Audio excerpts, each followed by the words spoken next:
रब्बिल आलमीन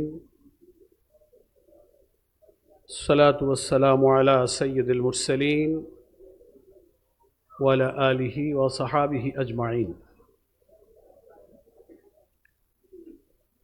बांग्लादेश जमात इस्लामेर सम्मानित आमिर, बांग्लादेशेर जुलाई अभ्युत्थानेर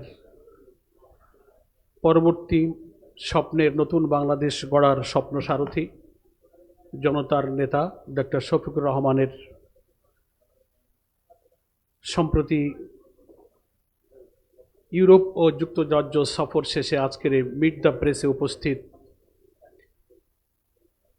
সম্মানিত এবং প্রিয় সাংবাদিক বন্ধুগণ, আমাদের সম্মানিত আমিরে জামাত ইতিমধ্যে আমাদের মাঝে উপস্থিত হয়েছেন।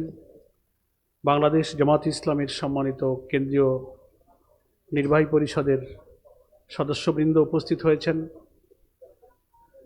আমি মহান আল্লাহ তাআলার দরবারে শুকরিয়া আদায় করে আজকের এই মিট দ্য প্রেসের কার্যক্রম শুরু করছি। সম্মানিত সাংবাদিক বন্ধুগণ, আমরা সবাই জানি 7 থেকে 10 জুলাই সম্মানিত আমিরে জামাত ডক্টর শফিকুর রহমানের নেতৃত্বে আমাদের দলের একটি উচ্চ পর্যায়ের প্রতিনিধি দল ব্রাসেলস, বেলজিয়াম, ইউরোপীয় ইউনিয়নের বিভিন্ন প্রতিষ্ঠান, ব্যক্তি সংস্থার সাথে সাক্ষাৎ, মত বিনিময়, বৈঠক করেছেন। 11 থেকে 12 জুলাই তিনি যুক্তরাজ্য সফর করেছেন। এ সফরকালে অনেক গুরুত্বপূর্ণ কার্যক্রম তিনি সম্পন্ন করেছেন। সফরকালে যুক্তরাজ্যে অবস্থানরত বাংলাদেশের সাবেক প্রধানমন্ত্রী বেগম খালেদা জিয়ার অসুস্থ অবস্থায় চিকিৎসাধীন তিনি সেখানে অবস্থান করছেন। তার স্বাস্থ্যের অবস্থা কুশল বিনিময়ের জন্য সেখানেও তিনি জেনেছেন এবং সাক্ষাৎ করেছেন।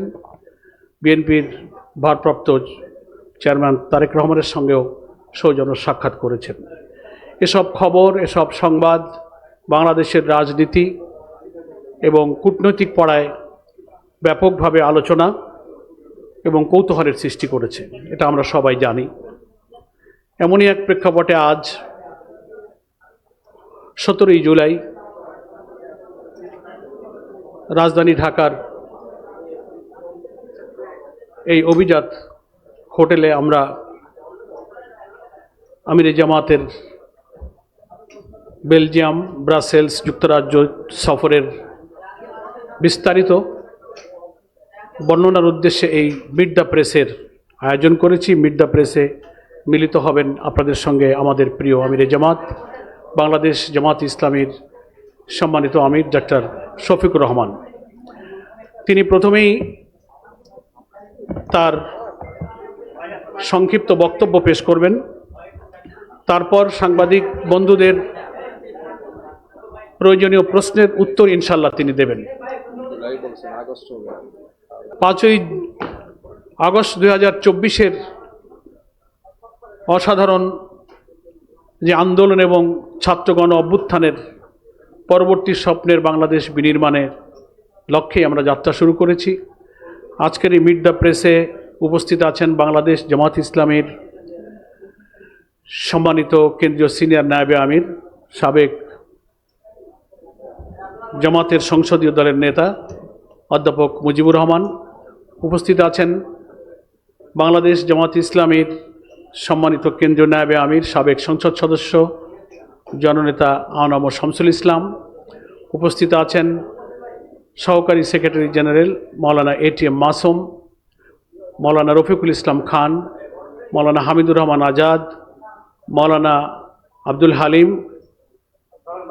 আমাদের নির্বাহী পরিষদের সদস্য মতিউর রহমান আকন্দ, অধ্যক্ষ ইজ্জতুল্লাহ, ঢাকা মহানগরী দক্ষিণের আমির জননেতা নুরুল ইসলাম বুলবুল, নির্বাহী পরিষদের সদস্য এবং উত্তর মহানগরীর সদস্য নির্বাহী পরিষদের সদস্য মহানগরী আমির জনাব মোহাম্মদ সেলিম উদ্দিন, আমাদের সহকারী সেক্রেটারি জেনারেল এহসানুল মাহবুব জুবায়ের অ্যাডভোকেট সহ আমাদের কেন্দ্রীয় অনেক নেতৃবৃন্দ এখানে উপস্থিত আছেন। আমি বিভিন্ন গণমাধ্যমের সম্পাদক, প্রিন্ট এবং ইলেকট্রনিক মিডিয়ার সিনিয়র সাংবাদিকবৃন্দ, গণমাধ্যমে কর্মরত অনেক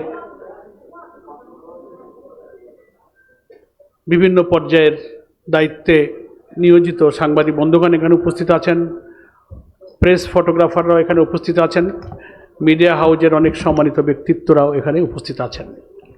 আমি সকলকে আজকের এই মিট দ্য প্রেসে উপস্থিত হওয়ার জন্য সকলকে স্বাগতম জানাচ্ছি, মোবারকবাদ জানাচ্ছি। এখন আমাদের নির্ধারিত সময় 12টা নির্দিষ্ট ছিল এই মিট দ্য প্রেস শুরু করার জন্য। সময় যেহেতু হয়েছে এবং আমরা যথাসময়ে শুরু করেছি, আমরা আর বিলম্ব না করে এই মিট দ্য প্রেসের মূল বক্তব্য, যার নেতৃত্বে আমাদের উচ্চ পর্যায়ের একটি প্রতিনিধি দল ইউরোপ যুক্তরাজ্য সফর করেছেন, আমাদের প্রিয় নেতা, জনতার নেতা ডক্টর শফিকুর রহমানকে আজকের এই মিট দ্য প্রেসে তার মূল্যবান সফরের উপরে বক্তব্য রাখার জন্য অনুরোধ করছি। আসসালামু আলাইকুম ওয়া রাহমাতুল্লাহ। আলহামদুলিল্লাহি রাব্বিল আলামিন ওয়াসসালাতু ওয়াসসালামু আলা রাসূলিহিল কারীম ওয়া আলা আলিহি ওয়া সাহবিহি ওয়া আহলি বাইতি আজমাইন। বাংলাদেশ জামাত ইসলামের আমিরের নেতৃত্বে সম্প্রতি European union, European commission, European council এবং বেলজিয়াম সরকারের বিভিন্ন গুরুত্বপূর্ণ কর্তৃপক্ষের সাথে একটি টিম সাক্ষাৎ করে প্রিয় দেশের জনগণের প্রয়োজন এবং ভালোবাসাকে ধারণ করে আমাদের এই সফর ছিল। সফরটি কার্যত শুরু হয়েছিল বাংলাদেশ থেকে 4 এপ্রিল, আর ব্রাসেলসে এই সফর এবং কার্যক্রম আমরা সমাপ্ত করেছিলাম 10 এপ্রিল। 10 তারিখ বিকালে আমরা ব্রাসেলস থেকে ইউকে যাই এবং 13 তারিখ আমি ফিরে আসি। এ সফরে আমাকে সঙ্গ দিয়েছেন বাংলাদেশ জামাত ইসলামের অন্যতম নায়েবে আমির, সাবেক MP doctor Syed Abdullah Mohammad Taher, London থেকে আরও 2 জন আমাদের সহকর্মী আমাদের এই টিমে যোগদান করেছিলেন, 2 জন বিশিষ্ট আইনজীবী, ইউরোপে আমাদের স্পোকসম্যান ব্যারিস্টার আবু বকর সিদ্দিক মোল্লা এবং ব্যারিস্টার মাহবুবুল আলম। এ সফরে আমাদের সঙ্গী হয়েছিলেন বাংলাদেশ জামাত ইসলামীর আমিরের foreign affairs adviser professor doctor Mahmudul Hasan Chowdhury. আমাদের এই 5 সদস্য বিশিষ্ট টিমকে আমন্ত্রণ জানিয়েছিলেন ইউরোপিয়ান পার্লামেন্টের সম্মানিত এমইপি, যিনি একই সাথে honourable chairman delegation for relations with the countries of South Asia, mister Serban Dimitri Sturdza MEP. আমরা তার দাওয়াতেই গিয়েছিলাম এবং বাকি সকল কর্তৃপক্ষ আমাদেরকে ভার্বালি দাওয়াত জানিয়েছিলেন। এই সফরে আমাদের লক্ষ্য ছিল সভ্য এবং আধুনিক এই বিশ্বের অন্যতম উন্নয়নের প্রাণকেন্দ্র ইউরোপের সাথে আমাদের দেশের সম্পর্ককে ঘনিষ্ঠ করা,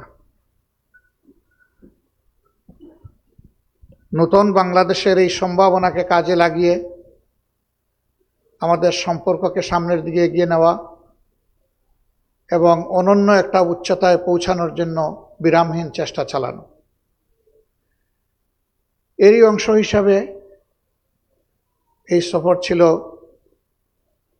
আমাদের জন্য নয়, আমাদের জাতির জন্য প্রয়োজনীয় এবং গুরুত্বপূর্ণ। কিন্তু নিঃসন্দেহে আমরা সরকারকে প্রতিনিধিত্ব করি না।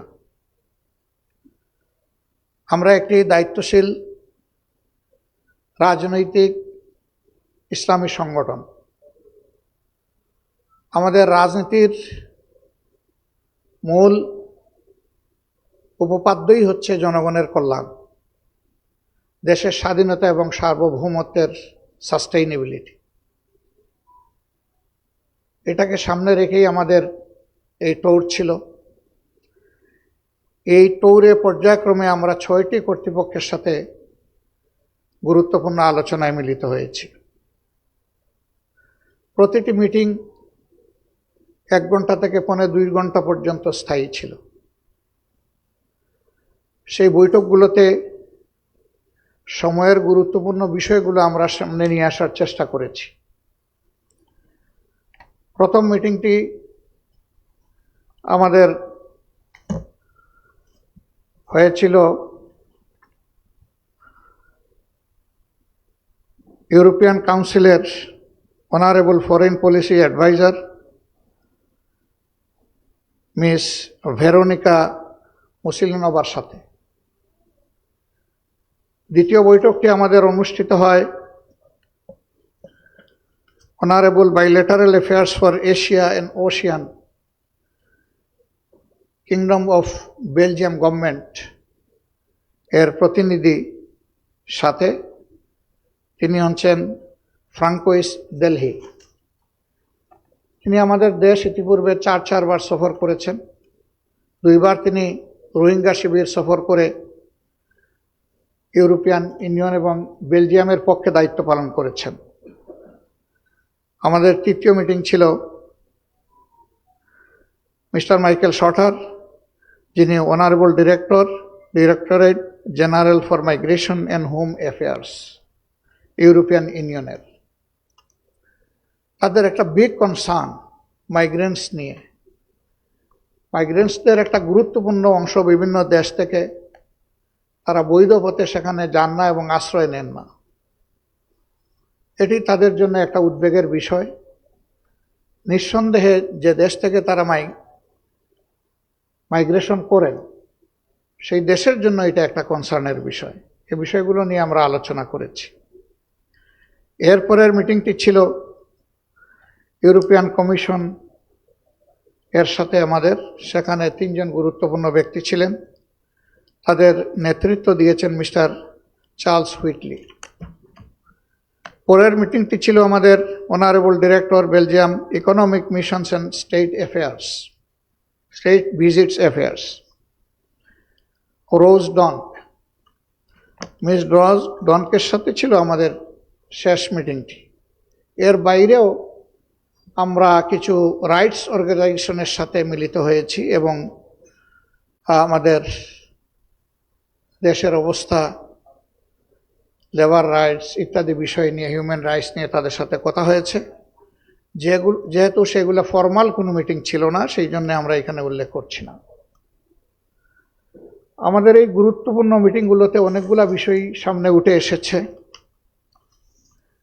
এর মাঝে প্রথম বিষয়টাই ছিল গণতন্ত্রকে সংহত করা এবং সাস্টেইনেবল করা, টেকসই করা। এই ব্যাপারে আমাদের বন্ধুপ্রতিম দেশ এবং ডেভেলপমেন্ট পার্টনার্স যারা আছেন, তারা তাদের দেশের অভিজ্ঞতার ভিত্তিতে আমাদেরকে কি সহযোগিতা করতে পারেন। ইউরোপের 26টি দেশ মিলে বর্তমানে ইউরোপিয়ান ইউনিয়ন। একসময় এটি 27টি ছিল। ইউকে এখান থেকে এক্সিট নেওয়ার পরে এখন 26টি দেশ তার সদস্য রাষ্ট্র। অধিকাংশ রাষ্ট্রই আমাদের সাথে ব্যবসা বাণিজ্য, আমাদের এডুকেশন এক্সচেঞ্জ প্রোগ্রাম এবং লেবার এক্সচেঞ্জ প্রোগ্রাম নিয়ে আমাদের সাথে তারা জড়িত। তো এই ক্ষেত্রে আমরা তাদের অভিজ্ঞতার জায়গা থেকে আমরা সহযোগিতা তাদের কাছে চেয়েছি। এর মাঝে গুরুত্বপূর্ণ দেশগুলো, অনেকগুলা দেশ, তারা তাদের দেশে পিআর সিস্টেমে নির্বাচন করে থাকেন। নির্বাচনের সেই সিস্টেমগুলো নিয়ে তাদের সাথে আমাদের বিস্তারিত আলোচনা হয়েছে। তাদের অভিজ্ঞতাগুলো আমরা জানার সুযোগ পেয়েছি। তার কোনো মেরিট থাকলে সেই মেরিটগুলা কি কি আছে, আর যদি কোনো ডিমেরিটস থাকে তাহলে সেগুলা কি, আমরা সব বোঝার চেষ্টা করেছি। এবং তাদের অভিজ্ঞতা থেকে আমাদের দেশ জাতি যাতে লাভবান হতে পারে, আগামী নির্বাচন যাতে সুষ্ঠু গ্রহণযোগ্য হতে পারে, সেই জন্য আমরা কথাবার্তা বলেছি। পাশাপাশি তাদের দেশগুলো কিভাবে ন্যাশনাল ইউনিটিকে দিন দিন শক্তিশালী অবস্থানে নিয়ে গেল, সে বিষয়গুলো আমরা বোঝার চেষ্টা করেছি। একটা দেশের স্থিতিশীলতা, তার স্বাধীনতা, সার্বভৌমত্ব এবং টেকসই উন্নয়নের জন্য অবশ্যই ফান্ডামেন্টাল কিছু বিষয়ের প্রতি নজর দিতেই হবে। এর মাঝে প্রধান বিষয়টি হচ্ছে জাতীয় স্বার্থের জায়গায় দলমতের ঊর্ধ্বে উঠে সবাইকে এক থাকা।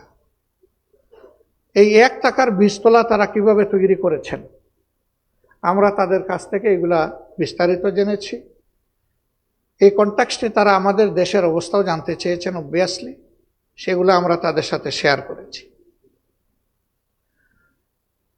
ইকোনমিক কোঅপারেশনের ব্যাপারে তাদের সাথে আমাদের বিস্তারিত কথা হয়েছে। আমরা সবাই জানি আমাদের প্রধান রপ্তানি সেক্টরটাই হচ্ছে গার্মেন্ট সেক্টর, আর ইউরোপ হচ্ছে তার সবচেয়ে বড় বায়ার। এখানে তারা কিছু কমপ্লায়েন্স চায়, আমাদের লেবারদের কিছু রাইট প্রোটেকশন তারা চায়। আমরা তাদেরকে বলেছি যে আমরা বিশ্বাস করি শিল্প বাঁচলে শ্রমিকরা বাঁচবে, আবার শ্রমিকরা বাঁচলে শিল্প বাঁচবে। এই স্লোগানের ভিত্তিতে কেবলমাত্র টেকসই শিল্প ব্যবস্থাপনা গড়ে তোলা সম্ভব। এর পাশাপাশি আমরা তাদেরকে আহ্বান জানিয়েছি, বাংলাদেশ ছোট্ট একটি দেশ, কিন্তু আমাদের বিপুল সংখ্যক জনশক্তি রয়েছে। তাদেরকে আমরা আহ্বান করেছি যে তারা যেন আমাদের দেশে এসে ইনভেস্ট করে। বিশ্বের 15টা শক্তিশালী ইকোনমি দেশের মধ্যে 7টাই কিন্তু ইউরোপে রয়েছে। আমরা বলেছি আপনারা যদি আসেন তাহলে এখানে আমরা উভয় লাভবান হব। আপনারা ব্যবসায়িক দিক থেকে লাভবান হবেন এই কারণে যে আমাদের দেশে দক্ষ এবং অদক্ষ শ্রমিক পাওয়া খুবই সহজ, এবং এটা তুলনামূলকভাবে লেস এক্সপেন্সিভ। সুতরাং আপনাদের প্রোডাকশন কস্ট কম হবে। আর আপনারা আসলে আমাদের দেশের বিপুল সংখ্যক মানুষের কর্মসংস্থান হবে। আপনাদের আন্তর্জাতিক অভিজ্ঞতাকে কাজে লাগিয়ে যখন কর্মপরিবেশ আপনারা সৃষ্টি করবেন, তাতে আরও দুটো লাভ হবে। আমাদের ম্যান পাওয়ারের স্কিল ডেভেলপমেন্ট হবে, এবং আমাদের ইন্ডাস্ট্রি সেক্টরগুলো আপনাদের কাছ থেকে অনেক কিছু জানার এবং নেওয়ার সুযোগ পাবে। ফলে শিল্পে সুস্থ অবস্থা ফিরে আসবে। সুস্থ অবস্থা যখন ফিরে আসবে তখন অস্থির পরিবেশ সৃষ্টি হওয়ার আশঙ্কা একেবারেই কমে যাবে। শিল্পে যদি অস্থিরতা থাকে, সেই শিল্প কখনো সামনের দিকে এগিয়ে যেতে পারে না। এই জন্য শিল্পের স্থিতিশীলতা একটা বড় শর্ত। তা আমরা এই সকল বিষয়ে তাদেরকে আমাদের পক্ষ থেকে বলার চেষ্টা করেছি। এমনকি আমরা এটাও বলেছি যে আমাদের দেশে কিছু স্পেশালাইজড ইকোনমিক জোন আছে। আমরা আমাদের সরকারকে সুপারিশ করব তারা যেন ইউরোপের জন্য একটা স্পেশালাইজড ইকোনমিক জোন ডেজিগনেট করে। যদি সেটা করে তাহলে আপনারা একটা বেটার পরিবেশ পাবেন এবং নিজের মতো করে সুন্দরভাবে এটাকে সাজাতে পারবেন। এই ক্ষেত্রে কিছু ট্যাক্স ট্যারিফের বিষয় আছে, সেইটা আলোচনার মাধ্যমে সেটেল করা সম্ভব এবং এখনো এটা চলমান প্রক্রিয়া। আমাদের সরকার উভয় দেশের স্বার্থকে সামনে রেখে অবশ্যই আমরা আশা করি যে গুরুত্বের সাথে এই বিষয়গুলোকে কনসিডার করবে। তারা এখানে ব্যাপক উৎসাহ প্রদর্শন করেছেন যে আমরা এটাকে ইতিবাচকভাবে নেব। একই সাথে এই বিষয়গুলোকে গতিশীল করার জন্য আমরা তাদেরকে বলেছি যে ইউরোপিয়ান ইউনিয়নের একজন অ্যাম্বাসেডর আছেন, কিন্তু সবগুলা দেশের এমবেসি আমাদের দেশে নেই। এই মিশনগুলা থাকলে আমাদের কমিউনিকেশন আপনাদের সাথে খুব দ্রুততর হবে। এগুলা না থাকার কারণে আজকে আমরা ইউরোপের রাজধানী বেলজিয়াম ব্রাসেলসে এসেছি, কিন্তু ভিসা নিয়ে আসতে হয়েছে আমাদের সুইডেনের, বিকজ আমাদের দেশে বেলজিয়ামের কোনো এমবেসি বা মিশন নেই। বেলজিয়াম এখন ইউরোপিয়ান ইউনিয়নের অত্যন্ত গুরুত্বপূর্ণ একটি হাব, যেহেতু সেখানে ইউরোপিয়ান ইউনিয়ন কমিশন এবং কাউন্সিলের হেডকোয়ার্টার ব্রাসেলসে অবস্থিত। সেই কারণে আমরা তাদেরকে, বিশেষ করে বেলজিয়াম অথরিটিকে আমরা অনুরোধ করেছি যে আপনারা আমাদের দেশে আপনাদের এমবেসি অপারেট করার জন্য আশা করি আপনারা উদ্যোগ গ্রহণ করবেন। তারা আমাদেরকে জানিয়েছেন যে ইতিমধ্যে আমাদের সরকারের পক্ষ থেকে এই আহ্বান তাদেরকে জানানো হয়েছে এবং তারা অ্যাক্টিভলি এটা কনসিডারেশনে নিয়েছে।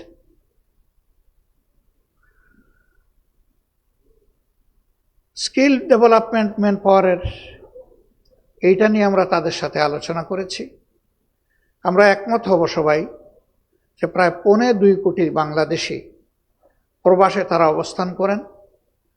এর মধ্যে কিছু আছেন প্রবাসী, কিছু আছেন নিবাসী।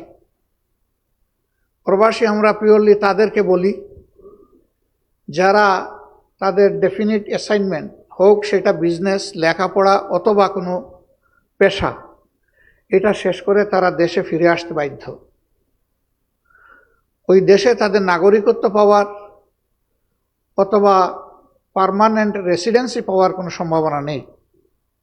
কাজেই তারা তাদের আপন দেশেই ফিরে আসেন। এই যারা যান তাদের সংখ্যাই সবচেয়ে বেশি। এই সংখ্যাটা হচ্ছে 80%। বাকি যে 20% আছে তারা আইদার নাগরিকত্ব পেয়েছেন অথবা পাওয়ার প্রক্রিয়ায় তারা আছেন। 80% এই মানুষ যারা, বৃহত্তর অংশ, তাদের আবার 90% হচ্ছে অদক্ষ শ্রেণীর শ্রমিক। এখানে সমস্যা দুটো। তাদের দক্ষতা সুনির্দিষ্ট ক্ষেত্রে না থাকার কারণে তারা খুব ছোট কাজ করেন, কিন্তু কঠোর পরিশ্রম তাদেরকে করতে হয়। এর বিনিময়ে তারা যা আর্ন করেন সেটা নুন আনতে পান্তা ফুরানোর উপক্রম। খেয়ে না খেয়ে 10 ফুট 15 ফুটের একটা রুমে গাদাগাদি করে শিফটিংয়ে 15 জন তাদেরকে বসবাস করতে হয়। যারা মিডল ইস্টের দেশগুলোতে গিয়েছেন, সফর করেছেন, আমাদের এই ভাইদের, হাড়ভাঙ্গা পরিশ্রমকারী ভাইদের অবস্থা স্বচক্ষে দেখার সুযোগ পেয়েছেন। আমি বিশ্বাস করি যাদের সামান্য বিবেক আছে এই অবস্থা দেখার পরে তাদের সকলের চোখ দিয়ে পানি ঝরে। কার্যত তারা মানবেতর জীবনযাপন করেন। কেন? তাদের স্যালারি কম। কেন? তারা অনেকে ঋণদার করে গিয়েছেন। কেন? তাদেরকে দেশে তাদের পরিবারকে লালন পোষণ করতে হয়। ছেলে মেয়েদের লেখাপড়া, বৃদ্ধ মা বাবার চিকিৎসা, ভরণ পোষণ, অন্যান্য সদস্যদের স্বাভাবিক জীবনযাপন, এর পুরা লোড তাদেরকে নিতে হয়। এই জন্যে খুবই খারাপ লাগতো। কোনো জায়গায় গিয়ে দেখি যে ইভিনিং টাইমে কোনো হোটেল ফ্রিতে কিছু খাবার দেয় মানুষকে। এই দৃশ্য দেখার সুযোগ আমার হয়েছে। আমাদের লোকরা সেখানে গিয়ে দাঁড়ায় একটু খাদ্য নেওয়ার জন্য। কিন্তু এই লোকটাই যদি দক্ষ শ্রমিক হিসাবে বিদেশে যেত, তাহলে যে পরিমাণ সে উপার্জন করছে তার 3 গুণ তার পক্ষে সহজে উপার্জন করা সম্ভব এবং হাড়ভাঙ্গা পরিশ্রমের পরিবর্তে সে মানবিক পরিশ্রমে তার শ্রমটাকে নিয়োগ করতে পারত, যেটা অন্য দেশ এবং জাতির এরকম যারা দক্ষ শ্রমিক যায় তারা এই বেনিফিটটা পায়। দুঃখের বিষয়, আমরা তাদেরকে রিমিটেন্স যোদ্ধা বলি, কিন্তু তাদেরই কেউ যখন মারা যায় তখন এই লাশটা আপন খরচে দেশে আনতে হয়। এই যারা নুন আনতে পান্তা ফুরায়, মুখের গ্রাস স্যাক্রিফাইস করে দেশে পাঠায়, তারা কিন্তু এখানে মারা যাবে আর তার লাশ দেশে আনার জন্য কিছু টাকা সঞ্চয় করে রাখতে হবে, এটা কেউ চিন্তা করে না। সে তো গিয়েছে, আবার তার আপনজনের কাছে সুস্থ আলোতে ফিরে আসবে এই আশায়। কিন্তু মারা যাওয়ার পরে লাশ নিয়ে টানাটানি ধাক্কাধাক্কি হয়।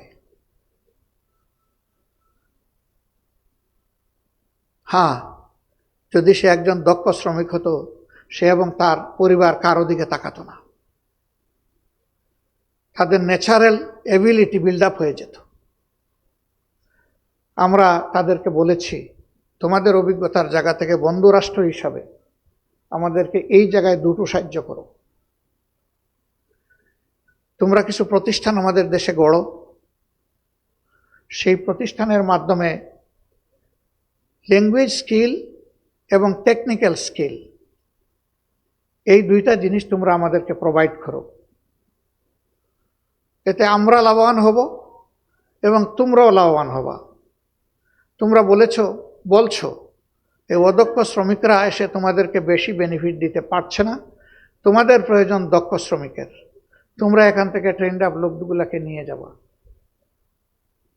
তোমরা বলছো লোকেরা অবৈধ পথে আমাদের দেশগুলোতে অনুপ্রবেশ করছে, তখন এই দক্ষ লোকগুলো তার নিজের দেশেই কাজ পেয়ে যাবে, তার দক্ষতার কারণে আমার দেশেও প্রয়োজন আছে, তখন সে বিদেশে যাওয়ার চিন্তা মাথা থেকে ফেলে দেবে। যারা বিদেশে যায় 5 লাখ, 10 লাখ, 20 লাখ, 50 লাখ খরচ করে যায়, আবার জীবনের ঝুঁকি নিয়ে যায়। এর মাঝে অনেকের জীবন প্রদীপ নীল পানিতে ডুবে যায়, শেষ হয়ে যায়, সাগরে লাশ হয়ে, কারোর লাশ ফেরত পাওয়া যায়, কারোটা পাওয়াই যায় না। এটি একটা দেশের জন্য কোনো ভালো খবর নয়, একটা জাতির জন্য এটা ব্যথা এবং বেদনার জায়গা। এইগুলোর সমাধান স্কিল ডেভেলপমেন্টের মাধ্যমে সম্ভব। আমাদের দেশের ল্যান্ড এরিয়া ভেরি স্মল। হ্যাঁ, একটা দেশকে ডেভেলপ করতে হলে 3টা ইন্ডাস্ট্রিতে ইকুয়ালি ফোকাস করতে হয়। ফার্স্ট ইন্ডাস্ট্রি হিউম্যান ইন্ডাস্ট্রি, এই জায়গায় স্কিল ডেভেলপমেন্টের প্রোগ্রাম। আমরা বলি জনসংখ্যা, আমরা এখনো বলতে পারছি না জনশক্তি। স্কিল ডেভেলপমেন্ট প্রোগ্রামের মাধ্যমে সম্ভব জনসংখ্যাকে জনশক্তিতে পরিণত করা। এই বিষয়গুলো নিয়ে আমাদের বিস্তারিত আলোচনা তাদের সাথে হয়েছে এবং তারা আগ্রহ দেখিয়েছেন।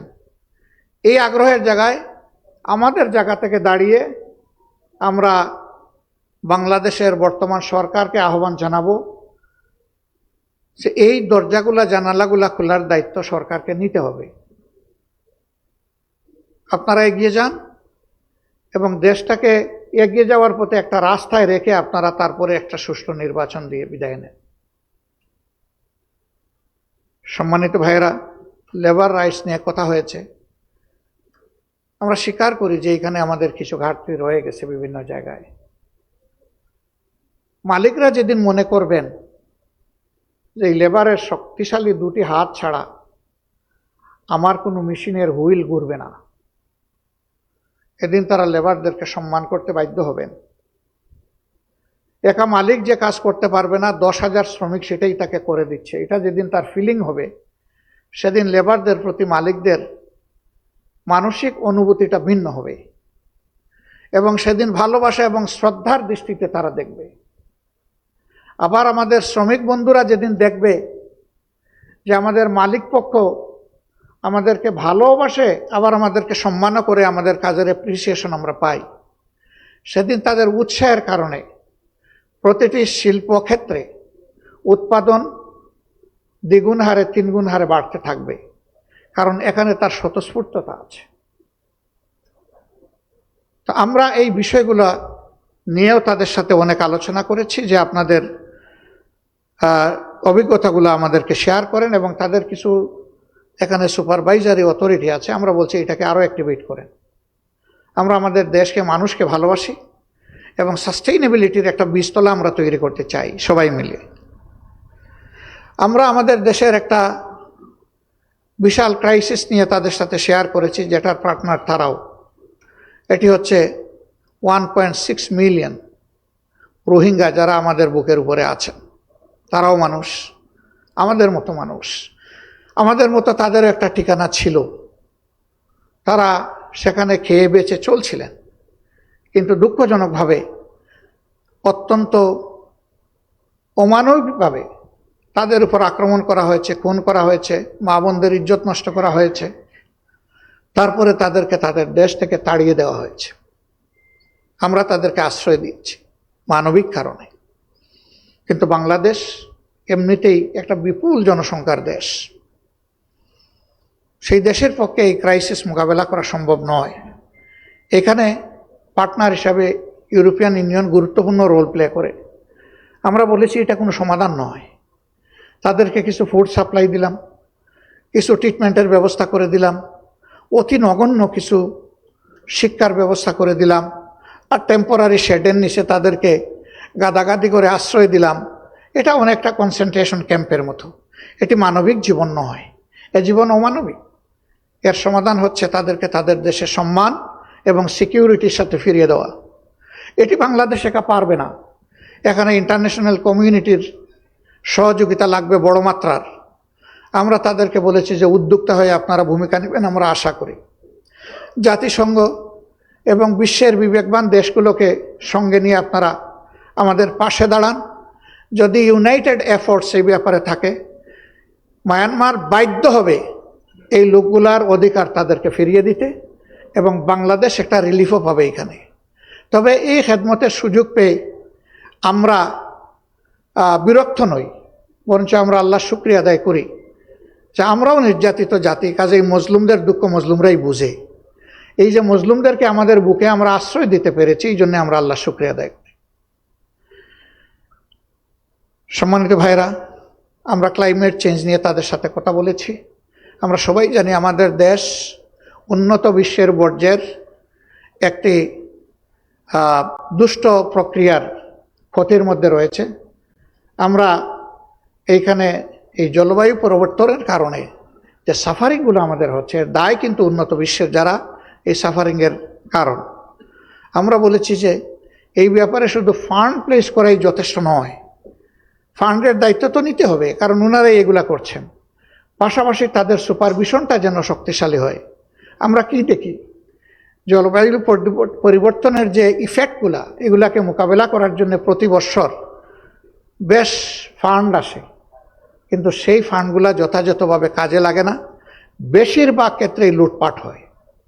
যদি এগুলা কাজে লাগতো, তাহলে বিভিন্ন জায়গায় এখন যে ক্রনিক সমস্যা হয়ে আছে, যেমন সাতক্ষীরা অঞ্চলে যে বাঁধটা ভেঙে গেছে, আইলা থেকে শুরু করে 8টা বছর হয়ে গেল, সে বাঁধ এখনও কিন্তু রিপেয়ার করা হলো না।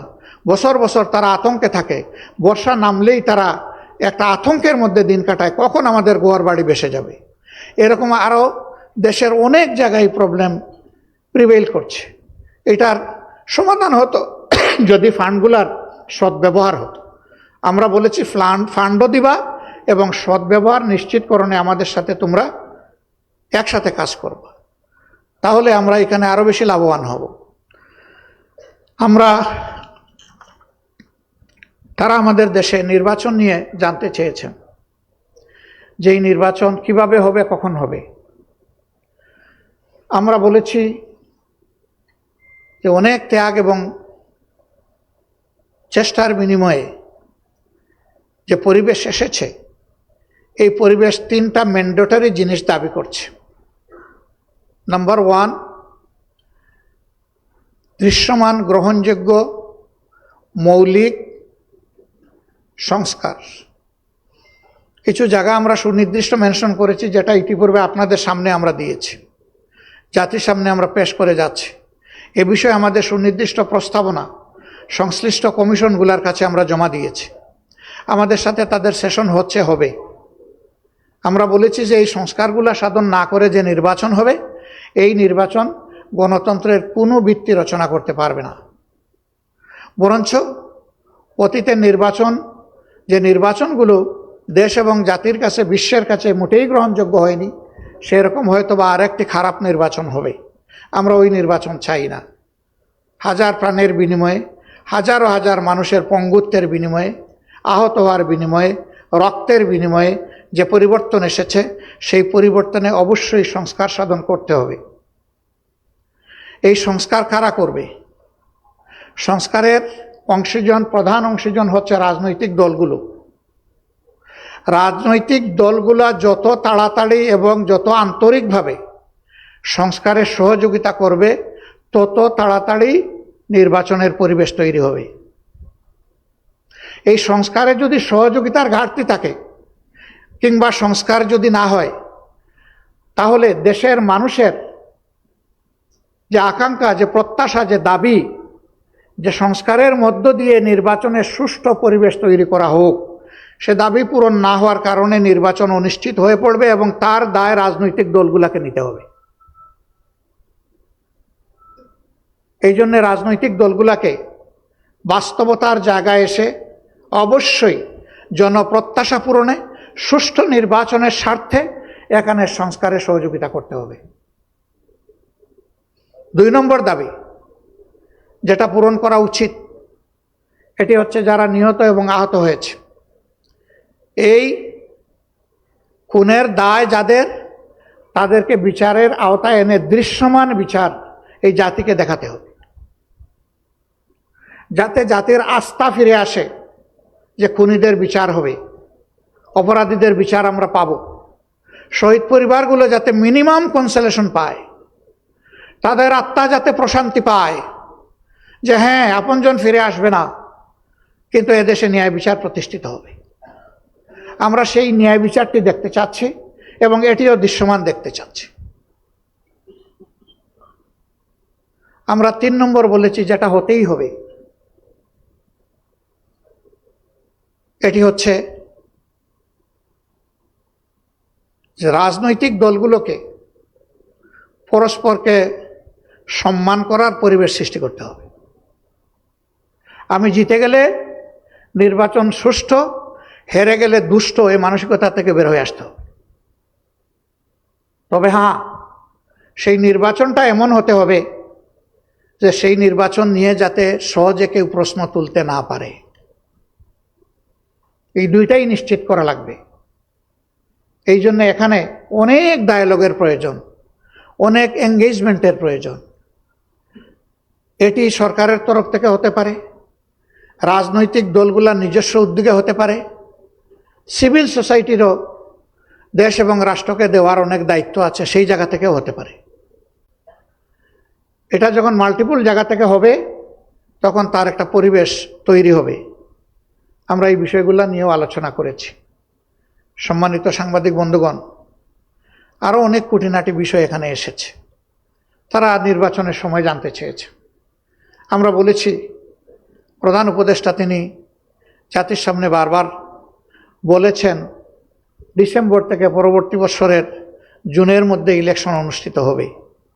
আমরা এই সময়টাকে আনুষঙ্গিক প্রস্তুতির জন্য, সংস্কারের জন্য, বিচারের জন্য আমরা মনে করি যে এই সময়টা গ্রহণযোগ্য।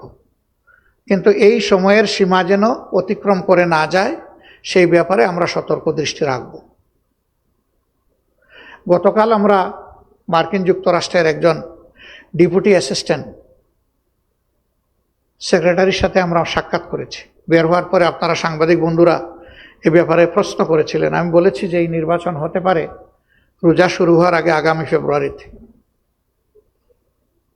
আমি আবারও বলছি, এটা তখনই হতে পারে যখন এই শর্তগুলো পূরণ হবে।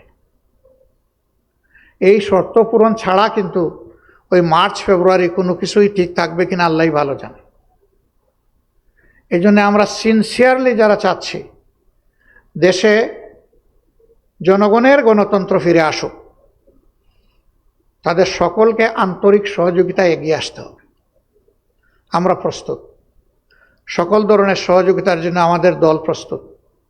আমরা আমাদের বন্ধু সংগঠন সবাইকে আহ্বান জানাবো, আসুন সবাই আমরা এগিয়ে যাই। আমাদের কর্মকাণ্ডই প্রমাণ করবে যে আমরা কতটা আন্তরিক এই বিষয়ে। জনগণ তখন দেখতে পারবে, বাস বিবেচনা করবে। আর জনগণের ইচ্ছার উপর আমরা বিষয়টাকে ছেড়ে দিই, আগামী নির্বাচনে কাকে তারা সিলেক্ট করবে। তারা অতীত দেখবে, দলগুলার ম্যানিফেস্টো দেখবে, বর্তমান কর্মকাণ্ড বিবেচনায় নিবে, নিয়ে ভবিষ্যতে কার কাছ থেকে কি পেতে পারে সেই আশা নিয়ে তারা যে প্রত্যাশা, যে স্বপ্ন অন্তরে লালন করে।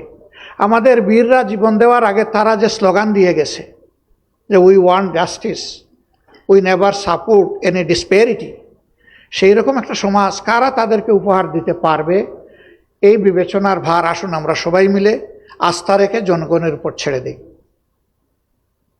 Late be people to decide the matter, not we people. আমরা এটা বলবো না যে আমাকেই ক্ষমতায় যেতে হবে। আমরা বলবো জনগণের ইচ্ছার আলোকে জনগণ যাদের উপর আস্থা রাখবে তারা দেশ শাসন করবে, বাকিরা বিরোধী দলে বসবে এবং তারা সরকারি দলকে ন্যায়সঙ্গত কাজে সহযোগিতা করবে, অন্যায় এবং জনগণের ক্ষতি হয় এমন সকল কাজে প্রতিবাদ করবে, প্রয়োজনে প্রতিরোধ গড়ে তুলবে। This is duty and beauty of democracy. আমরা ইনশাল্লাহ সেদিকে এগিয়ে যাব। আমরা জানি সাংবাদিক বন্ধুদের জন্য এই সময়টা একটু ক্রিটিক্যাল। সারা রাত কাজ করে দিনের বেলা একটু মেশিনটাকে রিচার্জ না করলে কেমনে হবে, এই জন্য একটু বিশ্রামের সময়টা, এই সময় স্যাক্রিফাইস করে কষ্ট করে আপনারা এসেছেন, আমাদের কথাগুলো শুনেছেন, মনোযোগ দিয়ে শুনেছেন, সহযোগিতা করেছেন এবং আমরা আপনারা সবাই মিলে আমরা, এ দেশ আমাদের, এ জাতি আমাদের। এই জাতি দুইটা সেকশনের কাছে বড়ই প্রত্যাশা রাখে, একটি হচ্ছে রাজনীতিবিদ আর একটি হচ্ছে মিডিয়া জগৎ। এই দুই পক্ষই শুধু তাদের দায়িত্ব চারদিক থেকে জাতিকে দেখা, 4D ডাইমেনশনে দেখা, যাতে কোনো কিছু এসকেপ করে না যায় আমাদের দেখা থেকে। এই দুই পক্ষের বোঝাপড়া এবং পারস্পরিক সহযোগিতা যত শক্তিশালী হবে, প্রিয় দেশ ততই ভালো হয়ে উঠবে এবং বিশ্বের বুকে আমরা একটা মর্যাদাবান জাতি হিসাবে ইনশাআল্লাহ প্রতিষ্ঠা লাভ করতে পারব। এমন একটি সোনালী প্রত্যাশা বুকে নিয়ে আমরা আজকের মতো আমাদের এই বক্তব্য এখানেই শেষ করছি। আল্লাহ যেন অপার সম্ভাবনার এই বাংলাদেশকে গড়ে তোলার শক্তি মিলেমিশে ঐক্যবদ্ধ হয়ে আমাদেরকে পালন করার তৌফিক দান করেন। সবাইকে আবারও ধন্যবাদ, অনেক ধন্যবাদ। আসসালামু আলাইকুম রহমতুল্লাহ। এবার আপনাদের কোনো, জি আফদাল ভাই। আসসালামু আলাইকুম মাননীয় আমির জামাত, আমি সৈয়দ আফদাল আহমেদ, দৈনিক আমার দেশের নির্বাহী সম্পাদক। আমি প্রথমেই আপনাকে ধন্যবাদ জানাই যে আপনার ইউরোপের ইউনিয়নের দেশগুলো সফরকালে আপনি বাংলাদেশের স্বার্থগুলো এবং আন্তর্জাতিক সমস্যাগুলো তুলে ধরেছেন এবং একটা পজিটিভ আলোচনা আপনাদের হয়েছে। আপনার এই সফরকালে আপনি লন্ডন গিয়েছেন এবং সেখানে অবস্থানরত বাংলাদেশের সাবেক প্রধানমন্ত্রী বিএনপির চেয়ারপারসন বেগম খালেদা জিয়া এবং বিএনপির ভারপ্রাপ্ত চেয়ারম্যান জনাব তারেক রহমানের সঙ্গে আপনার সাক্ষাৎ হয়েছে। আপনারা ইতিমধ্যে বলেছেন যে এটা আপনাদের সৌজন্য সাক্ষাৎ। হ্যাঁ, অবশ্যই। তো আমরা যেটা লক্ষ্য করলাম যে কিছুদিন আগেও বিএনপি এবং জামাতের মধ্যে কিছুটা বিরোধ সারা দেশে আমরা লক্ষ্য করেছি, কিন্তু এই সফরের পর হঠাৎ করে আমরা দেখলাম যে একটা ইতিবাচক দিক পরিলক্ষিত হচ্ছে, বিশেষ করে নির্বাচনের সময়ের ব্যাপারে। যেমন বিএনপি থেকে ডিসেম্বরের মধ্যে নির্বাচন চাওয়া হচ্ছে এবং আপনি বলেছেন যে রোজার আগে এবং হ্যাঁ ফেব্রুয়ারি। তো আপনাদের এই যে শীর্ষ বৈঠক, এটা অবশ্যই শীর্ষ বৈঠক, দুইটি প্রধান দলের শীর্ষ নেতার মধ্যে বৈঠক হয়েছে।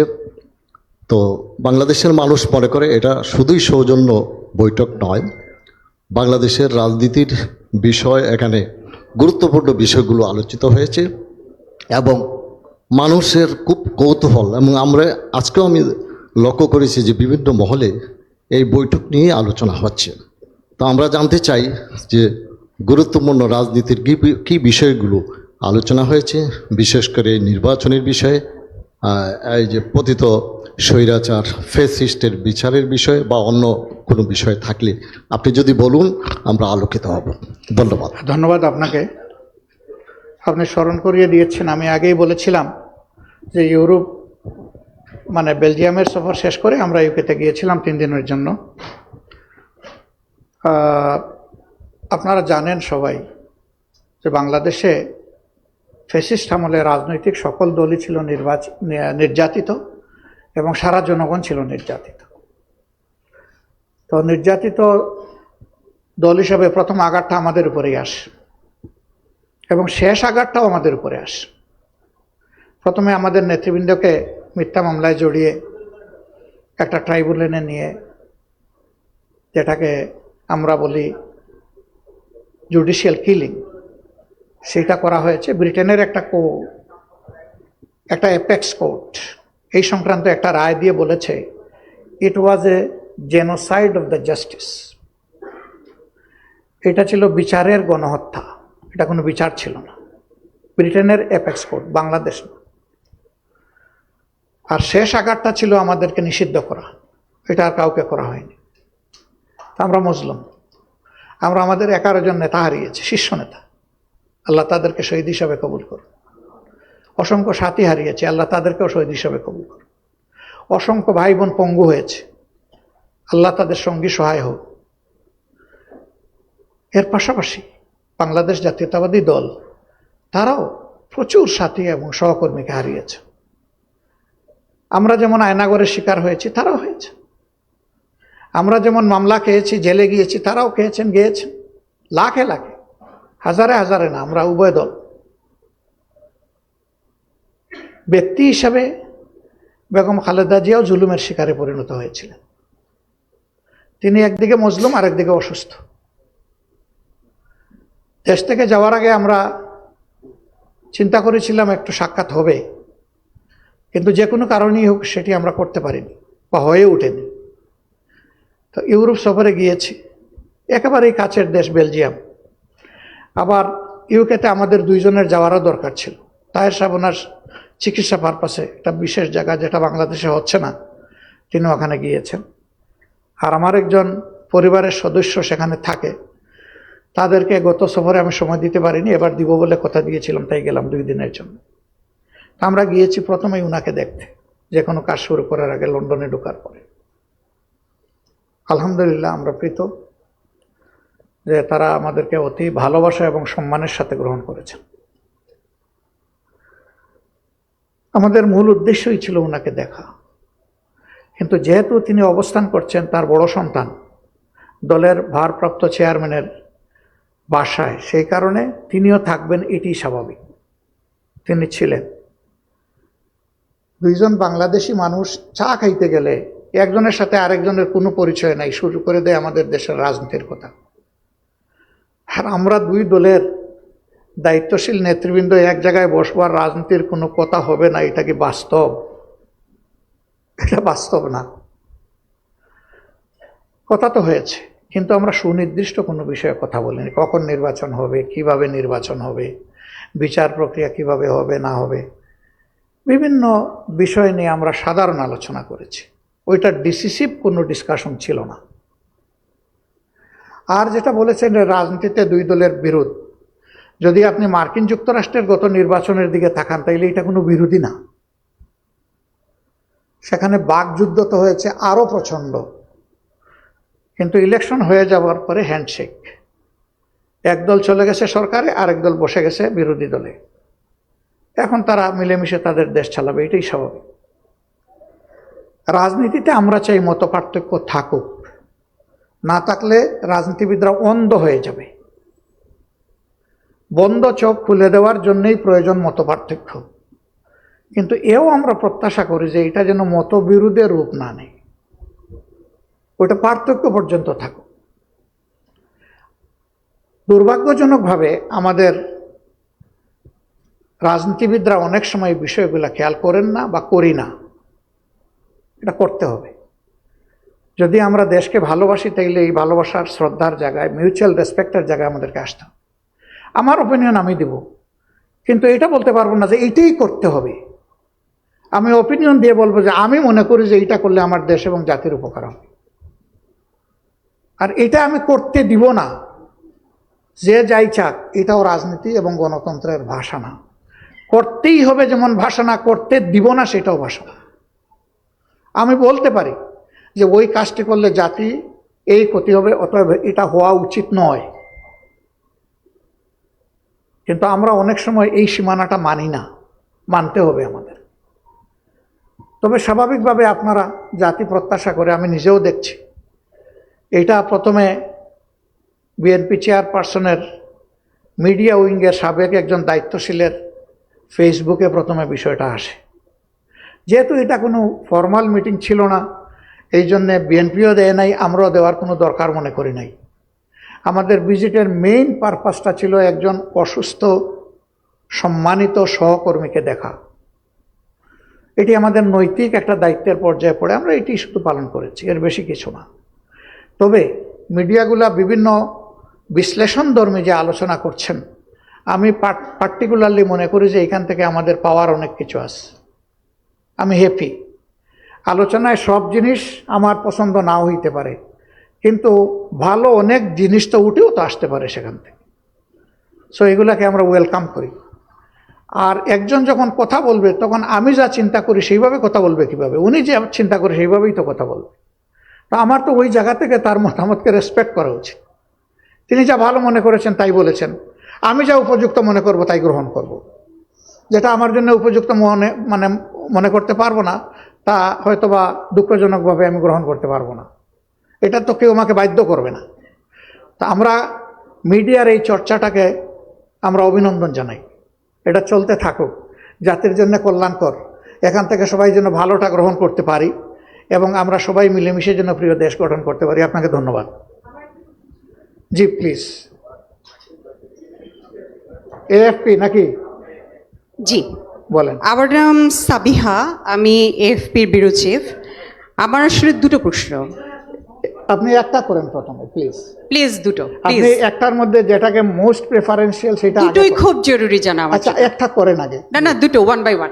আচ্ছা, যাই হোক, প্রথম প্রশ্নটা হচ্ছে, আপনি বলছিলেন যে আপনারা প্রেফার করছেন ফেব্রুয়ারির মধ্যে ইলেকশন হওয়া, কারণ এরপরে রমজান শুরু হয়ে যাবে এবং আমাদের দেশের ঝড় বৃষ্টির মৌসুমও শুরু হয়ে যাবে, ওই সময় সাধারণত নির্বাচন হয় না। এখন প্রশ্নটা হচ্ছে যে আপনার মনে কি এমন শঙ্কা আছে যে যারা ক্ষমতায় আসবে তারা এই জুলাই অভ্যুত্থানের বিচারটা ঠিকমতো করবে না? এটা আমার এক নম্বর প্রশ্ন। এটার সঙ্গে একই সঙ্গে যুক্ত যে আপনি বলছেন যে যা কিছুই হোক সেটা ফেব্রুয়ারি মার্চের মধ্যে হতে হবে, মানে দৃশ্যমান একটা বিচার হতে হবে, না হলে আসলে কোন জায়গায় ইলেকশন যাবে তার কোনো ঠিক ঠিকানা নেই। তো আইসিটি তো একটা ইন্ডিপেন্ডেন্ট বডি, এইভাবে যদি তাদেরকে বলেন যে ফেব্রুয়ারি মার্চের মধ্যে বিচার করতে হবে, সেটা তাদের স্বাধীনভাবে বিচার করার যে ম্যান্ডেট, সেটাকে ক্ষতিগ্রস্ত করে কিনা, এটা আমার এক নম্বর প্রশ্ন। আর আমার দুই নম্বর প্রশ্ন হচ্ছে, ইউরোপীয় ইউনিয়নের বিভিন্ন দেশের সঙ্গে আপনি যখন দেখা করেছেন, তারা কি অন্তর্ভুক্তিমূলক নির্বাচনের কথা বলেছে? তারা আওয়ামী লীগের পার্টিসিপেশনের প্রশ্নটা কি তুলেছিল? সেক্ষেত্রে আপনাদের জবাব কি ছিল? এবং যদি আওয়ামী লীগ ইলেকশনে আসে, আপনারা কি ইলেকশন করবেন না তাদের প্রতিহত করবেন? Thank you. খুবই গুরুত্বপূর্ণ দুটি প্রশ্ন করার জন্য আপনাকে ধন্যবাদ। একটি হচ্ছে সংস্কার এবং বিচার নিয়ে, যে আমরা ফেব্রুয়ারি মার্চের মধ্যে আদালতকে বাধ্য করতে পারি কিনা এই বিচার সম্পন্ন করতে। না, আমরা সম্পন্ন করার কথা বলিনি। আমরা বলেছি যে কিছু বিচার হতে হবে দৃশ্যমান, যাতে জাতির মনে আস্থা তৈরি হয় যে বিচারের এই ধারাটা অব্যাহত থাকবে। আপনি বলেছেন পরবর্তী সরকারের ব্যাপারে, এই ব্যাপারে কোনো সন্দেহ আছে কিনা। আমরা আস্থা রাখতে চাই এবং আমরা মনে করি যে সরকারে যারা আসবে তারা জনগণের সমর্থন নিয়ে আসবে, জনগণের পালস বুঝে আসবে, জনগণও তাদেরকে বুঝে গ্রহণ করবে। আমরা বিচারকে বাধ্য করে দিতে পারি না। আমরা বলে দিতে পারি না যে অত তারিখের মধ্যে বিচার সম্পন্ন করতে হবে, তাহলে এটা হবে বিচারের উপর নির্লজ্জ হস্তক্ষেপ, অহেতুক হস্তক্ষেপ। এ অধিকার আমাদের নেই, কিন্তু আমরা দাবি করতে পারি। আমরা মুসলিম জনগণ হিসাবে দাবি করতে পারি, দাবির জায়গা আমাদের খোলা। এই দাবি সবাই করে, সকল যুগেই হয়েছে, আমাদেরও দাবি থাকবে। আর আমি এটা বলি নাই যে ফেব্রুয়ারির ভিতরেই ইলেকশন হতে হবে। আমি অনেকগুলা কারণও সেখানে বলেছি যে কেন এই ফেব্রুয়ারিকে চয়েস করা যায়। এরপরে এটা কোরআনের আয়াত নয়, বাস্তবের প্রয়োজনে একটু আগাইতে পারে, একটু পিছাইতে পারে। এর আগেই যদি জাতির প্রত্যাশা পূরণ করে ইলেকশন হয়, তাতে আমার আপত্তি থাকবে কেন? আমার তো আপত্তি থাকার কথা না।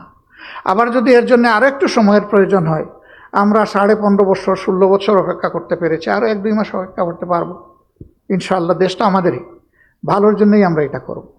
আপনার নেক্সট কোয়েশ্চন যে অন্তর্ভুক্তিমূলক নির্বাচন নিয়ে কোনো কথা হয়েছে কিনা? অবশ্যই হয়েছে। আওয়ামী লীগের ব্যাপারে তারা জানতে চেয়েছেন কিনা? হ্যাঁ, চেয়েছে। সবাই চাননি, 2-1টা জায়গায় তারা চেয়েছে। আমরা তাদেরকে বলেছি যে আমাদের দেশে এই কেবলমাত্র একটা গণহত্যা হয়ে গেছে, শহীদের মা শিশুরা এখনো কান্নাকাটি করছে, স্ত্রীরা কান্নাকাটি করছে, আহতরা কেউ কেউ এখনো হাসপাতালের বেডে আছে। আমরা জাতি হিসাবে তাদেরকে আমাদের যে করণীয় সেইটাও পুরোপুরি করে উঠতে পারিনি। গোটা জাতি ট্রমাটাইজড। কারণ জুলাই আগস্ট এই সময়টা সরকার কার্যত গোটা জাতির বিরুদ্ধে দাঁড়িয়ে গিয়েছিল। এই আন্দোলন কোনো একক দলের বা পক্ষের ছিল না, এটা ছিল জনতার আন্দোলন। নেতৃত্বে ছিল আমাদের যুবক যুবতীরা, ইয়াং সোসাইটি, কিন্তু আন্দোলনে সম্পৃক্ত ছিল সারা দেশের জনগণ। অতএব দেশের জনগণের রাজনীতি কার জন্য? রাজনীতি জনগণের জন্য। 2 নম্বর, তারা তো অপার সুযোগ পেয়েছিলেন, তারা একটানা 3টা নির্বাচন তাদের অধীনে করেছেন। সেই নির্বাচনগুলোকে নির্বাচন রাখলেন না কেন? তারা তো নির্বাচনের জান কবজ করেছেন। এমনকি জনগণ তো বলে যে তাদের ভোটাররা, তাদেরকে যারা সমর্থন করে, ওরাও নির্বাচনের প্রতি এতটা আস্থা হারিয়ে ফেলেছিল, তারাও ভোট দিতে যায়নি। This is fact. তো সেই রকম একটা দলকে এই মুহূর্তেই বাংলাদেশের জনগণ গ্রহণ করবে কিনা এবং আওয়ামী লীগও তাদের মানসিকতা পরিবর্তন করেছে কিনা, সেটা বিশাল প্রশ্ন। একথা বলার পরে তারা আর কিছু বলেননি, তারা আর পাল্টা জিজ্ঞেস করেনি এইটা কি ওইটা কি, এখানেই তারা থেমে গেছে। এবং রিয়েলিটি সবাইকে মেনে নিতে হবে, দিস ইজ রিয়েলিটি। রাজনৈতিক দল হিসাবে আপনার সামনে দাঁড়িয়েছি, দোয়া করেন যেন দাঁড়িয়ে জনগণের জন্য কাজ করে। আমাদের অবস্থান আমরা ইতিপূর্বে বহুবার বলেছি, এখন আর নতুন করে বলার দরকার নাই, মিডিয়াতে বলেছি। ধন্যবাদ। এরপরে জি, আসসালামু আলাইকুম। আমার নাম হচ্ছে মাজারুল ইসলাম, কাজ করে নিউজ 24। মাননীয় আমির, সেটা হচ্ছে যেহেতু জামাতের ইয়েগুলো আমি একটু কভার করি,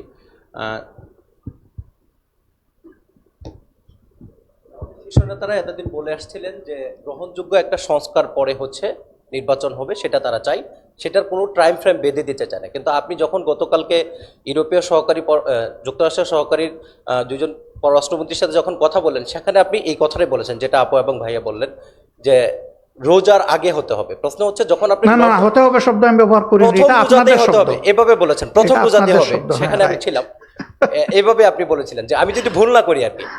প্রথম হচ্ছে লন্ডন সফরের ঠিক আপনি যেদিন আসলেন সেদিনই কথাটা হলো। প্রশ্ন হচ্ছে তাহলে কি লন্ডনে যে আপনাদের সফর হয়েছে, বিএনপির সাথে আগামী নির্বাচনে আপনাদের কোনো সমঝোতার কোনো লক্ষণ কথাবার্তা হয়েছে কিনা, এটা একটা বিষয়। জনাব আব্দাল ভাই আরেকটা বিষয় হচ্ছে যে আপনারা এখন নিবন্ধন ফিরে পান নাই, নিবন্ধনের যে বিষয়টি সেটি ফিরে পান নাই। যদি নিবন্ধন আপনারা ফিরে না পান আপনাদের প্রতীকের, তাহলে পরবর্তী নির্বাচনে আপনাদের আসলে পলিসি কি হবে সেটা যদি একটু বলেন। কেন পাবো না? আমরা পাবো ইনশাআল্লাহ। ধন্যবাদ আপনাকে।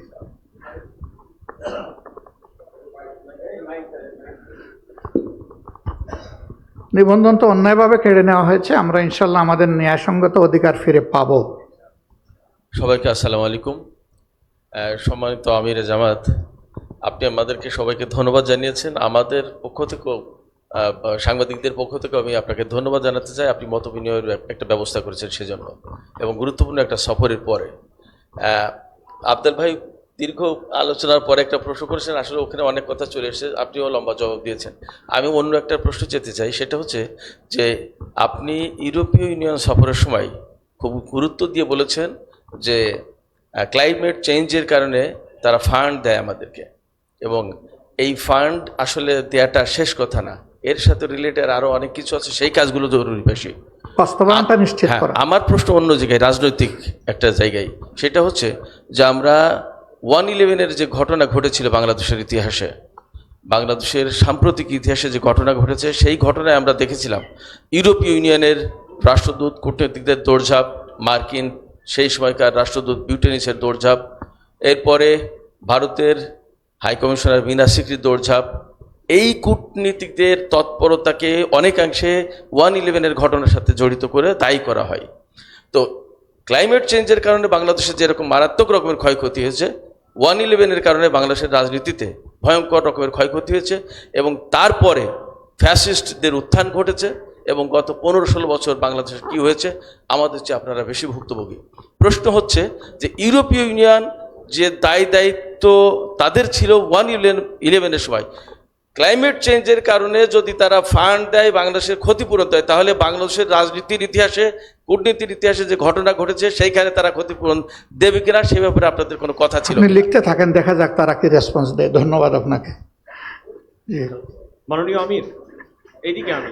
হ্যালো, ধন্যবাদ। জি বলেন, আপনি বলেন। আমি লোটন একরাম, ডিপিসির সম্পাদক। ইতিমধ্যে আমাদের বড় ভাই আবদাল ভাই একটা গুরুত্বপূর্ণ প্রশ্নের উত্তর আপনি বিস্তারিত বলেছেন। তারপর আমার একটা ওটার সঙ্গে অ্যাড করতে চাই যে আপনার নির্বাচনের যে মৌলিক যে সংস্কারগুলো আপনার দৃশ্যমান হতে হবে ইলেকশনের আগে, সে জায়গাটায় মানে বিএনপি চেয়ারপারসন এবং ভারপ্রাপ্ত চেয়ারম্যানের সঙ্গে কি আপনার আলাপ হয়েছে? কোন মৌলিক সংস্কারগুলো নির্বাচনের আগে হওয়া প্রয়োজন আর কোনটা স্পেসিফিক নির্বাচন কোনো করা আলাপ হবে? আমরা করিনি। এটা একটা সাধারণ সৌজন্যমূলক আলোচনা ছিল, আমরা স্পেসিফিক কোনো বিষয় আলোচনায় যাইনি। আচ্ছা, আরেকটি সাপ্লিমেন্টারি প্রশ্ন, বেগম খালেদা জিয়া এবং তারেক রহমান সাহেব দেশে আসার ব্যাপারে কোনো সুনির্দিষ্ট তারিখ নিয়ে কি আপনার সঙ্গে আলোচনা হয়েছে? না, শুধু ম্যাডামের ব্যাপারে এতটুকু অনুধাবন করেছি যে তিনি মানসিকভাবে একটু ভালো আছেন, কারণ দীর্ঘদিন পরে তিনি আপনজনকে পাশে পেয়েছেন, তাদের সাথে থাকতে পারছেন। তো তিনি প্রস্তুতি নিচ্ছেন, হয়তো বা এটা আগামী মাসের কোনো এক সময় হতে পারে বলে আমরা অনুমান করেছি, সুনির্দিষ্ট কিছু বলেননি। আর তারেক সাহেবের পক্ষ থেকে ওইরকম কিছু আসেন, কবে আসতে পারেন তিনি দেশে, সে আলোচনা আমরাও তুলিনি, উনিও কিছু বলেন। তিনি তার দেশে আসবেন, অসুবিধা কি? কোনো অসুবিধা তো নাই, এদেশ তো তার, আমার, আপনার, সবার। আমি ইকরামুল হক সাইম, এটিএন বাংলা কাজ করি। কালকে বিএনপি মহাসচিব বলেছেন যে ডিসেম্বরের মধ্যে নির্বাচন না হলে দেশের পরিস্থিতি খারাপ হবে। আপনি ফেব্রুয়ারি রোজার আগের কথা বলেছেন, আপনি কি মনে করেন যে এর মধ্যে যদি নির্বাচন না হয়, কোনো কারণে জুনের পরেও যদি সময় যায়, নির্বাচন গড়িয়ে যায়, সেক্ষেত্রে দেশের পরিস্থিতি খারাপ হবে কিনা? আমরা এরকম কিছু এখনই প্রেডিক্ট করতে চাই না, বরঞ্চ আমরা ভালোটাই প্রত্যাশা করি, এবং আমরা আশা করব যে এখন সরকারে যারা আছেন তারাও তো এদেশের মানুষ। যদিও তাদের কেউ কেউ মাঝে মধ্যে কিছু কথা বলে সমাজে কিছু অস্থিরতা তৈরি করে ফেলেন, তাদেরও এই ব্যাপারে আরও সতর্ক হওয়া উচিত আমরা মনে করি, এবং জনগণের দেওয়া দায়িত্ব তারা পালনে যেন নিজেদের আমানতদারির জায়গাটা খেয়াল রাখেন, এটা আমরা আশা করি।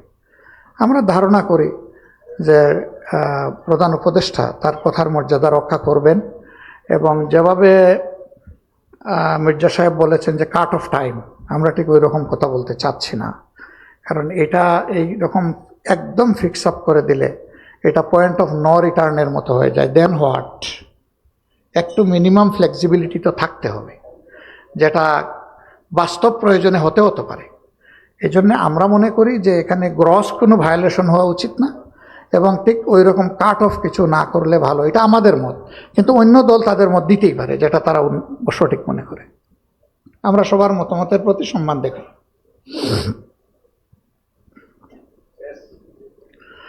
আমার মনে হচ্ছে যে আর মৌলিক কোনো প্রশ্ন আপনাদের নেই। আমির, আমার শেষ একটা প্রশ্ন যে বিএনপি কালকে প্রধান উপদেষ্টার সাথে বৈঠক করে বলেছেন যে তারা অসন্তুষ্ট, এবং তারা নির্দিষ্ট একটি টাইম ফ্রেম দিয়েছে, ডিসেম্বরের মধ্যে তারা নির্বাচন চায়।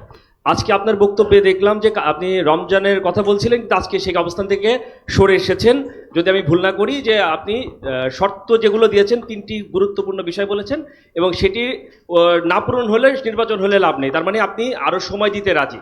বিএনপি এই অবস্থায় তাদের শরিকদের সাথে আলোচনা করে কর্মসূচিতে যাবে। তো আসলে অবস্থান চেঞ্জ হচ্ছে কি না, যে রাজনৈতিকভাবে এই কর্মসূচিতে যে বিএনপি যাবে, তখন আপনাদের অবস্থানটা কি হবে নির্বাচনের দাবিতে? না, ঠিক আছে, আপনি আপনার পারসেপশন অনুযায়ী কথা বলেছেন। আজকের এই মিটিংয়ে আমি কি সব কথা বলতে পারবো? পারবো না। এখানে রিলিভেন্ট যতটুকু গুরুত্বপূর্ণ কথা ততটুকু আসবে। আমরা সংস্কারের কথা কি একবার বাদ দিয়েছি আমাদের বক্তব্যে? কখনো কি বলেছি যে আপাতত সংস্কার দরকার নেই? অথবা কখনো কি বলেছি যে গুরুত্বপূর্ণ সংস্কার ছাড়াও এই নির্বাচন হতে পারে? কখনো তো বলিনি আমরা। একথা কিন্তু আমরা সবসময় বলে এসেছি যে গুরুত্বপূর্ণ সংস্কারগুলো হতে হবে, সব সংস্কার নয়। সংস্কারে আমাদের 41টা পয়েন্ট আছে, আমরা 6টা পয়েন্টের উপরে মাত্র গুরুত্ব দিচ্ছি এখন। আমরা মনে করি না যে ইন্টারিম গভর্নমেন্ট 41টা সংস্কার করতে পারবে, ওইটা নির্বাচিত সরকারের উপরে বর্তাবে। আমাদের দাবিগুলো যদি যৌক্তিক হয়, বিএনপির আছে 31, আমাদের আছে 41, একটা দলের দেখলাম 57 না 58টা আছে। তো সরকারগুলোর কাছে তখন সবাই যার যার সংস্কারের প্রস্তাবনা দিবে, কে কতটুকু করবে এটা তাদের এবিলিটি এবং সদিচ্ছার উপর নির্ভর করবে। সদিচ্ছা একটা বড় জিনিস। আমরা কিন্তু সংস্কার থেকে কোনো সময় সরে আসিনি। আর কালকে আপনি ছিলেন তো সেখানে, ছিলেন না? তো সেখানে তো বৃষ্টি ঝরছিল বোধহয়, এমনকি আমার মাথার উপরে আপনারা ছাতাও একটু কষ্ট করে ভালোবেসে ধরেছিলেন। ওই সময় সব কথাই কি ভাই বলা যায়? ওই সময় সব কথা বলার সময় ছিল না। আমি সরে আসিনি, একটা কথা আরেকটা কথার কমপ্লিমেন্টারি, সম্পূরক, কোনোটাকে কোনোটার থেকে আলাদা করা যাবে না। ধন্যবাদ আপনাদের সবাইকে। জামাতে আমি একটা সর্বশেষ একটা মানে প্রশ্ন করি। আমি মাই টিভিতে আছি, মাই টিভি সিনিয়র রিপোর্টার। একটা বিষয় আমি জানতে চাই, বিগত দিনের রাজনৈতিক পট পরিবর্তনের পর থেকে যে কর্মযোগগুলো আমরা দেখেছি আমাদের চোখে বা আমাদের একদম দৃশ্যমান, এই জায়গাগুলো থেকে দাঁড়িয়ে গতকালকে ইন্টারিম গভর্নমেন্টের একজন আইন উপদেষ্টা উনি বলেছেন যে জুনের মধ্যে নির্বাচন। আমরা আবার প্রধান নির্বাচন কমিশনের সঙ্গে আমরা থাইল্যান্ডেও আমরা কথা বলেছি হোয়াটসঅ্যাপে, তারা বলেছে তারা নির্বাচনের জন্য সমস্ত প্রস্তুত। আপনারা বলছেন স্থানীয় সরকার আগে চান নির্বাচন, কেউ বলছে জাতীয় সংসদ নির্বাচন আগে চান। কিন্তু আমার কথা হচ্ছে, একটু আগে যেমন আপনি বললেন যে আমরা ভোটের জন্য, ভোটের খায়েসে বা দল ক্ষমতা আনার জন্য রাজনীতি করছি না, আমরা জনগণের ভোটাধিকার ফিরিয়ে দিতে গণতন্ত্র প্রতিষ্ঠার জন্য করছেন। তো সেক্ষেত্রে যে হয়ে থাকে জুনের মধ্যে কি আসলে যে নির্বাচনের এজেন্ডা নিয়ে আগাচ্ছে যে বর্তমান যে অন্তর্বর্তীকালীন সরকার এবং নির্বাচন কমিশন, তাতে কি সব রাজনৈতিক দলের কি অংশগ্রহণের সুযোগ আছে? বা যারা ফেসিবাদ বিরোধী ছিল তারাও কিন্তু আসার একটা পায়তারা চলছে, সেই জায়গা থেকে আমাদের অবস্থানটা কি থাকবে? যারা ফেসিবাদ বিরোধী না, যারা ফেসিবাদী ছিল তাদেরও একটা পায়তারা চলছে, এটা বোধহয় বলতে চেয়েছেন আপনি নাকি? জড়িত, হ্যাঁ, তারাও আসার, ওটা দেখা যাবে সময় আসলে। আমরা আগেই বলতে চাই না বাঘ এসেছে, বাঘ এসেছে, যদি কখনো আসে দেখা যাবে। আর এমনিতে যেটা বলেছেন যে এর ভিতরে সব দল, আমি আগেই বলেছি, দেখেন খেয়াল করেন যে রাজনৈতিক দলগুলোর উপরেই এখন মূলত দায়িত্ব বর্তাচ্ছে। জনগণের চাহিদা, মিনিমাম চাহিদার আলোকে যে সংস্কার, সেই সংস্কারে আমরা কিভাবে কতটুকু সহযোগিতা করছি তার উপর নির্ভর করছে এই নির্বাচনের অনুষ্ঠান হওয়ার বিষয়টা। এটা এবং বিচার, এই দুইটা ব্যাপারে মানে সামান্য কোনো এদিক সেদিক করার কোনো সুযোগ নেই। এবং কেউ বলবে না যে আমরা বিচার চাই না, কেউ এটাও বলবে না আমরা সংস্কার চাই না। সবাই বলতেছে সংস্কার চাই। তাহলে এই গুরুত্বপূর্ণ জায়গায় তো আমাদেরকে অবশ্যই আন্তরিকতা নিয়ে এগিয়ে আসতে হবে এবং সহযোগিতা করতে হবে। ধন্যবাদ সবাইকে, আপনারা অ্যাটেন্ড করেছেন এবং আপনারা প্রশ্ন করে আমাদেরকে সহযোগিতা করেছেন। এই জন্যে এখন আমরা আপনাদেরকে ধন্যবাদ জানিয়ে দাওয়াত দিচ্ছি যে ইনশাআল্লাহ আমরা আপনাদের জন্য সামান্য লাঞ্চের আয়োজন করেছি, একটু আমাদের সাথে আপনারা এই লাঞ্চে অংশগ্রহণ করবেন।